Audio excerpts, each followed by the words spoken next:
Bonjour, je m'appelle Una Schmitz et cette vidéo a été tournée dans la même journée qu'une autre, que celle où j'ai parlé du DIY dans la culture goth. Donc c'est pour ça que je suis habillée exactement pareil. Voilà, c'est juste un détail. Aujourd'hui je vais parler du gatekeeping et la culture goth. Et ma question ça va être est-ce que le gatekeeping est aujourd'hui nécessaire dans la culture goth? Voilà. Alors je sais que c'est un peu un gros sujet, un peu presque tabou, enfin il y a beaucoup de gens qui sont divisés sur ce sujet-là. J'ai jamais été fan du gatekeeping et des gatekeepers auparavant en fait. Voilà. J'ai jamais été trop fan, j'ai jamais trop cautionné entre guillemets leurs agissements et tout. Je trouvais que c'était un peu trop élitiste pour moi avant. J'étais pas trop fan du gatekeeping. Mais aujourd'hui je me dis c'est peut-être devenu nécessaire et je vais vous développer ma pensée. C'est-à-dire qu'en fait, quand j'ai commencé à être dans le style gothique, c'était à peu près quand j'étais au collège. Donc ça remonte à peu près 2016. Et enfin, j'ai toujours une attirance en fait pour le style gothique depuis mon enfance, mais ça s'est concrétisé vraiment quand je suis arrivée au collège. Voilà, où mes parents ont commencé à être un peu plus ouverts d'esprit entre guillemets sur ce style et m'ont permis de pouvoir m'exprimer comme je le voulais. Voilà. Mon premier rapport avec le style gothique, ça a été d'abord la musique. Et ensuite, très vite, je me suis plus intéressée à la culture en général, à son histoire, à ses valeurs, à tout ce qui l'a fait, en fait, tout ce qui fait de la culture gothique ce qu'elle est. Et j'ai pu rencontrer d'autres personnes, du coup, qui partageaient la même passion que moi, sur Instagram notamment. Voilà. C'est vrai que j'ai été exposée à Instagram assez jeune, enfin quand j'étais au collège, quoi. Mais je trouve, avec le recul, je trouve que c'était un petit peu jeune quand même, mais il m'est pas arrivé de mauvaises aventures, donc du coup, tout va bien pour moi, bref. Mais les premières personnes que j'ai pu rencontrer, du coup, c'était en ligne en fait, parce que je vivais dans la campagne, et il y avait absolument personne d'autre dans mon entourage qui avait cet attrait-là pour la culture gothique que j'avais. Je partageais ça avec personne, donc je me sentais un peu seule aussi. Bref, voilà. Et très vite sur les réseaux, du coup, à cette époque-là, j'ai pu rencontrer donc d'autres personnes à peu près de ma tranche d'âge aussi qui avaient le même intérêt que moi. Et j'ai aussi très vite rencontré les fameux gatekeepers, justement, qui défendaient déjà à cette époque-là et qui étaient assez élitistes, pas très friendly, pas très ouverts avec les nouveaux de la culture, en fait, qui nous voyaient tout de suite comme des poseurs, alors que vous venez de rentrer dedans, donc c'est normal, il faut le temps de connaître la culture, de s'y intéresser, etc. Enfin, tu rentres pas comme ça dans une communauté en ayant d'un coup de l'expérience ou je ne sais quoi, enfin ça prend du temps, c'est normal. Donc déjà à mon époque, du coup quand j'étais à peu près en 2016-2017, il y avait déjà beaucoup de gatekeeping. Et à cette époque-là, du coup j'en étais pas fan, je trouvais ça stupide. Et je voyais pas comment ces personnes-là voulaient que leur communauté survive s'ils agissaient de la sorte avec les nouveaux qui s'y intéressaient. Je comprenais pas, je trouvais ça complètement contre-productif en fait. Maintenant, le temps est passé, ça fait maintenant plusieurs années que je suis bien ancrée dans la culture goth. En fait, la différence entre aujourd'hui en 2026 et en 2016, c'est qu'avant, la culture gothique n'était pas encore mainstream comme elle l'est aujourd'hui en fait. C'est-à-dire que c'était encore quelque chose de très niche. Quand tu t'habillais en gothique dehors dans la rue, les gens te voyaient encore comme une sorte de créature, comme quelqu'un de bizarre, de peu fréquentable, de diabolique entre guillemets. Enfin voilà, il y avait toujours ces stéréotypes-là qui nous collaient à la peau. Je dois dire qu'à l'époque, je m'en plaignais beaucoup. Finalement, aujourd'hui, ça me manque. Je vais expliquer pourquoi. Et je suis pas la seule en fait à penser ça, donc c'est cool. On est même très nombreux à penser ce que je vais dire dans cette vidéo, mais voilà, je le dis en fait. Je le dis parce que je trouve que c'est important d'en parler. En fait, la différence entre aujourd'hui et en 2016, donc quand j'étais plus jeune, c'est donc l'exposition du style gothique aux yeux du monde. Et donc comme je l'ai dit, où à l'époque on nous voyait comme des monstres, des gens bizarres, machin, aujourd'hui en fait on voit le style gothique comme un objet de désir. Comme quelque chose de sexy, de mystérieux, d'attirant. Et si avant les gens restaient loin de nous, nous fuyaient, aujourd'hui on les attire malheureusement. Pourquoi ? Vous savez très bien pourquoi. À cause des femmes d'OnlyFans qui se cosplayent en fait en gothique. pour vendre un produit, pour vendre leur corps. Et sauf que le problème, c'est qu'en faisant ça, bah ça entraîne avec leurs actions, ça entraîne en fait toute la communauté goth qui n'a rien demandé et qui se retrouve à être hyper sexualisée, qui se retrouve dans de nouveaux stéréotypes, dans de nouveaux clichés, alors qu'encore une fois, on n'a rien demandé, nous on vit nos vies, on n'a rien demandé. Et voilà, et du coup maintenant le style gothique est devenu un vrai fétiche, un vrai objet de désir, de sexualité, etc. Donc ça c'est un des problèmes je trouve aujourd'hui. De pourquoi le gatekeeping est important, parce que du coup c'est devenu hyper mainstream aujourd'hui et il y a des personnes du coup comme ces femmes d'OnlyFans qui utilisent le style à leur profit pour quelque chose de pas très reluisant. Et l'autre souci aussi, c'est qu'aujourd'hui c'est devenu donc comme je disais très mainstream sur TikTok, sur Instagram et tout, mais c'est surtout sur TikTok qu'il y a c'est devenu mainstream en fait, voilà tout simplement. Le style gothique est devenu banal aujourd'hui. Ça ne fait plus peur à personne, voilà. Et le problème que ce soit devenu mainstream, du coup, c'est que, bah du coup, il y a de plus en plus de poseurs, de plus en plus de personnes qui se disent gothiques et tout, alors qu'en fait, elles ne s'intéressent absolument pas à la culture, elles s'intéressent uniquement au style vestimentaire, ce qui n'est pas un problème en soi. Attention, c'est pas un problème en soi, tu peux très bien apprécier un style vestimentaire sans t'intéresser à toute la communauté et la culture qu'il y a autour.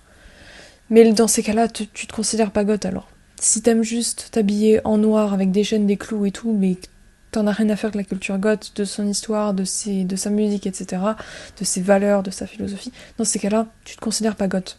Sauf que le problème, c'est que les gens ne le font pas. Et qu'ils se considèrent goth. Alors qu'ils ne connaissent rien à la culture, et c'est ça le problème. C'est ça le problème, parce que du coup, je trouve que ça peut complètement nous décrédibiliser, déjà. Ça peut parfois donner une mauvaise image, parce que du coup, ces gens-là vont être parfois un peu edgy et tout. Enfin, en fait, tout ça me rappelle énormément l'époque, une époque que je n'ai pas connue, mais sur laquelle je suis bien documentée, l'époque du mall goth, l'apparition du mall goth. Donc c'est un sous-genre, du coup, du style gothique, qui était apparu aux États-Unis, on va dire fin 90, début 2000 environ. Et en fait, c'était un nouveau style émergent du style gothique, mais c'est exactement la même chose qui se passe aujourd'hui. C'est-à-dire qu'en fait, c'était plein de jeunes qui écoutaient plutôt du métal industriel, genre par exemple Nine Inch Nails, Marilyn Manson. Beaucoup de femmes de Manson étaient dans cette branche-là de la sous-culture gothique. Et il y avait une vraie division, du coup, entre les trad goth, genre les premiers gothiques, on va dire, voilà.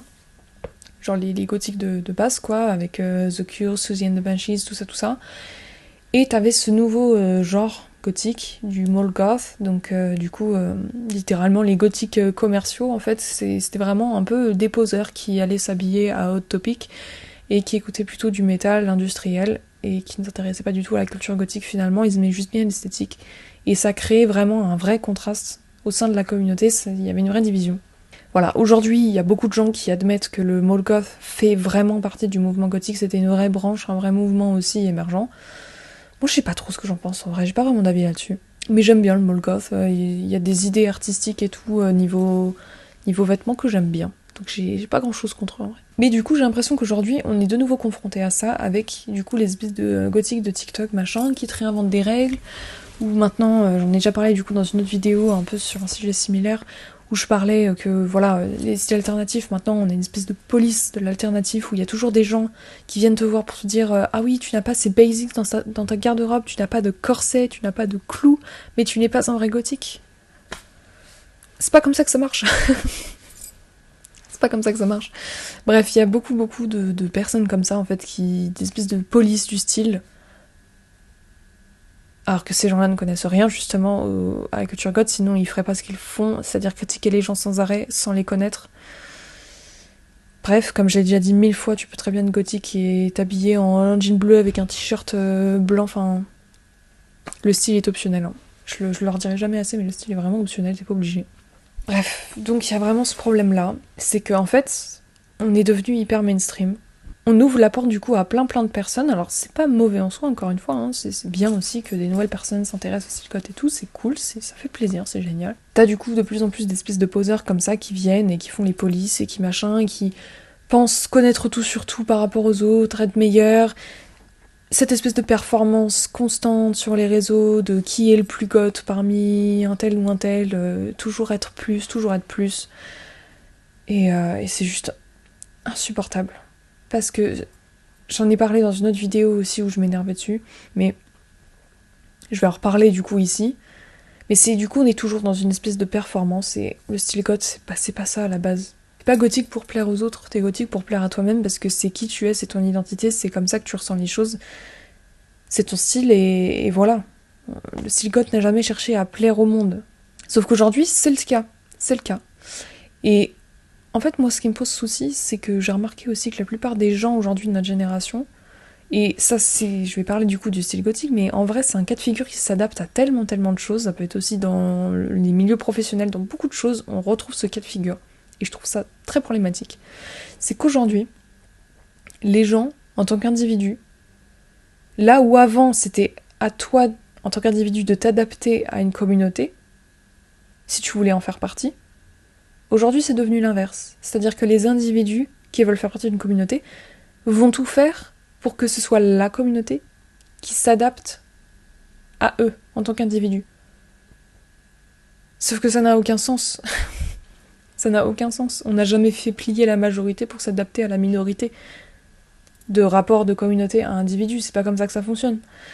Et sauf qu'aujourd'hui, c'est le cas. Et les gens veulent toujours tout avoir sur un plateau d'argent, il faut que les choses leur ressemblent à eux. Ils ne font plus aucun effort pour s'adapter à quelque chose, il faut que ce soit le monde entier qui s'adapte à eux. Sauf que c'est pas comme ça que la vie fonctionne, en fait. C'est pas du tout comme ça que les choses marchent. Donc du coup, c'est n'importe quoi. Et c'est pour ça qu'on se retrouve avec des espèces de mouvements de soft goth, de corporate goth, de trucs comme ça. J'ai rien contre le corporate goth, en soi c'est des bonnes idées, parce que c'est vrai que des fois t'es dans des milieux professionnels où t'as pas le choix de t'habiller soft. Donc en vrai c'est cool de pouvoir proposer des vêtements tout en restant un peu dans ton style et en même temps sans perdre ton travail, c'est cool. Mais voilà, ce que je veux dire c'est qu'aujourd'hui en fait à cause de TikTok et d'autres, il y a plein de gens qui tendent à édulcorer de plus en plus le style gothique. C'est-à-dire que quand je vois des réels, quand je vois des vidéos de personnes montrer des inspirations de style minimaliste goth, genre gothique minimaliste, on parle du style gothique là, un gothique minimaliste. Non, non, ce n'est pas comme ça que ça fonctionne. Encore une fois, enfin je trouve que c'est tellement absurde en fait. Et encore une fois, c'est bien de se diversifier dans son style et tout, mais déjà le vrai souci qui revient, c'est toujours pourquoi se mettre des étiquettes. Pourquoi appeler ça du soft gothique? Genre si t'as juste... Finalement c'est comme un gothique à la flemme, non? Enfin tu t'habilles en noir et voilà, et basta, et t'as pas envie de te faire chier avec plein de bijoux. T'es vraiment obligé de mettre une étiquette là-dessus? D'appeler ça du soft gothique, genre? Tu peux pas juste être toi-même et voilà, t'as la flemme de mettre beaucoup de bijoux, t'as la flemme de te faire un maquillage, bah tu t'habilles juste en noir simple, basta. Ça a pas besoin de mettre une étiquette dessus, hein, enfin... Ça c'est un autre problème je trouve, c'est que tout le temps, il faut étiqueter les choses, il faut faire partie de cases, de se conformer dans un style particulier, etc. Et encore une fois, c'est complètement paradoxal avec le style gothique qui justement est anticonformiste. Enfin bref, du coup je pense que c'est pour ça que le style gothique, aujourd'hui, le gatekeeping devient nécessaire. C'est pas pour être élitiste, c'est pas pour interdire les nouveaux de s'intéresser à la culture, au contraire, venez, intéressez-vous à la culture, c'est cool, c'est vraiment cool, il faut, c'est génial. Mais le gatekeeping, je trouve qu'il est important dans la mesure où, voilà, on peut... À un moment donné, il faut pas partir... Il faut connaître sa culture, si vous voulez faire partie du mouvement gothique, c'est très bien, mais enfin vraiment intéressez-vous à la culture, à son histoire, à ses valeurs, à sa musique. Voilà, ne soyez pas gothique juste pour le style vestimentaire. Vous pouvez le faire, mais dans ces cas-là, ne vous dites pas gothique parce que c'est un vrai fléau après pour tout le monde, voilà. Ça fait un peu rage bait ce que je dis, enfin ça fait un peu, voilà, mais c'est vraiment pas pour attiser la haine ou quoi, c'est juste vraiment je vous donne mon avis et qui est l'avis de beaucoup de personnes. Voilà, parce que, encore une fois, j'en parlais tout à l'heure, mais le problème d'édulcorer comme ça le style gothique, c'est que du coup, on perd complètement l'essence principale, et l'autre souci aussi, c'est que du coup, ça devient de plus en plus mainstream. Aujourd'hui, le gothique, j'ai l'impression qu'il est vraiment devenu mainstream. Et quand on voit par exemple des marques, par exemple, prenez Killstar. Killstar, donc marque très connue du style alternatif, et je me rappelle qu'à l'époque, quand j'étais au collège, mes parents ne voulaient pas m'acheter des vêtements de chez eux parce qu'à l'époque ils étaient hyper chers, enfin ils le sont toujours un peu aujourd'hui, mais à l'époque je me rappelle que les prix étaient vraiment chers. Et ils te proposaient, je me rappelle, des vraies tenues, ils avaient des collaborations avec Marilyn Manson, je me rappelle, où il y avait des chokers et tout, avec le symbole de l'ERA de Antichrist Superstar, tout ça, enfin ils avaient des collabs, vraiment qui s'adressait vraiment aux personnes alternatives en fait. Je me rappelle que les modèles de l'époque, il y avait une femme qui était hyper tatouée, il y avait un homme, je me rappelle aussi avec les cheveux colorés, je crois en blanc ou quelque chose comme ça. Je me rappelle qu'il avait des, comment on appelle ça, des écarteurs aux oreilles et tout machin. Enfin, je me rappelle que les modèles étaient vraiment de la scène goth, de la scène alternative en général. Et aujourd'hui, quand on va sur leur site, tout est édulcoré de nouveau, comme je disais tout à l'heure, tout est lisse, tout est plus soft. Les modèles n'ont presque plus de tatouages pour la plupart. Elles ont un maquillage très soft aussi. Enfin, je dis pas, moi aussi j'ai un maquillage soft là. Je suis pas en train de blâmer ça, mais peut-être que les modèles sont très gothiques. Hein. On ne sait pas. Encore une fois, l'apparence ne veut rien dire. Mais ce que je veux dire, c'est qu'on ressent quand même de façon générale dans la direction artistique de toutes ces marques alternatives par rapport à avant et par rapport à maintenant où c'est devenu hyper mainstream, c'est qu'elles-mêmes se sont édulcorées pour plaire à un public plus général, pour plaire en fait finalement au grand public. Et finalement ces marques-là ne s'adressent plus du tout à la culture alternative au final. Là maintenant, ce qu'elles essaient de toucher comme audience, c'est les personnes qui ne sont pas de la culture alternative en fait finalement. Elles essaient d'être mainstream, d'être grand public, de parler à tout le monde. C'est bien de s'ouvrir aux autres, mais c'était pas le but premier en fait. Dans ces cas-là, ça ne sert plus à rien et enfin vous devenez un H&M numéro 2 ou enfin vous voyez ce que je voulais dire quoi. Dans ces cas-là, on ne vous considère plus comme une marque alternative si vous voulez parler à tout le monde, ça n'a plus de sens. Ce que je trouvais intéressant au départ avec ces marques-là, c'est que c'était des marques faites pour les personnes alternatives où les vêtements étaient compliqués à trouver, etc., etc.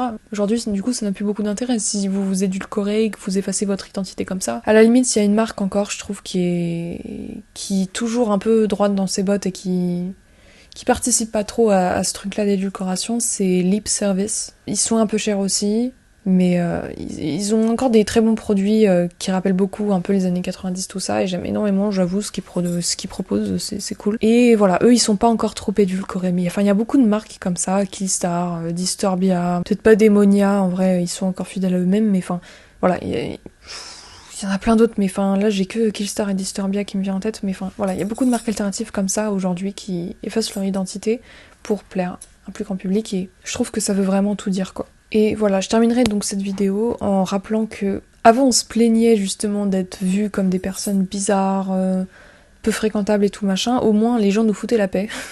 Au pire, tu te faisais insulter, harceler, entre guillemets, mais au moins les gens te foutaient la paix quand même. Et aujourd'hui, le problème, c'est qu'avec cette édulcoration, ce truc-là de rendre le style gothique mainstream, de le vider de son essence, le fait d'effacer complètement de plus en plus l'identité du style gothique, au profit du coup du grand public et du mainstream, etc., plus l'accumulation des meufs d'OnlyFans qui se cosplay en gothique, machin, le problème c'est que du coup aujourd'hui le style gothique est devenu quelque chose de complètement lisse, d'édulcoré, et on est plus aujourd'hui dans une image de style mystérieux, sexy, machin. Et là où avant du coup, comme je disais, les gens avaient peur de nous, aujourd'hui les gens sont attirés par nous, et c'est beaucoup plus problématique et c'est une dimension très différente, voire même dangereuse, dans certains cas ça peut l'être. Voilà quoi, disons que maintenant les gens nous voient plus comme des objets sexuels, enfin comme quelque chose de vraiment très sexuel. Et voilà, bref, l'époque où on faisait peur aux gens, ça me manque, finalement c'était vraiment pas plus mal. Voilà, donc c'est en ça que je pense que le gatekeeping aujourd'hui redevient important, c'est que faut peut-être à un moment donné quand même rappeler un peu l'histoire quoi, enfin pas trop s'éparpiller dans tous les sens non plus. Parce qu'en fait, à trop s'éparpiller, à trop s'édulcorer comme ça, à devenir trop mainstream, machin, on est en train de disparaître, quoi. La culture goth, elle est en train de se perdre, littéralement, je trouve. Et encore une fois, je suis pas la seule à dire ça. Il y en a qui disent que, c'est pas si... It's not that deep. Genre, c'est pas si important, machin, mais si, parce que c'est comme ça que tu perds des styles au fur et à mesure, justement. C'est avec ce genre de mentalité de se dire, ah, mais c'est pas grave, laissez les gens faire ce qu'ils veulent, machin. Ouais, mais bon, il y a un moment donné, voilà quoi.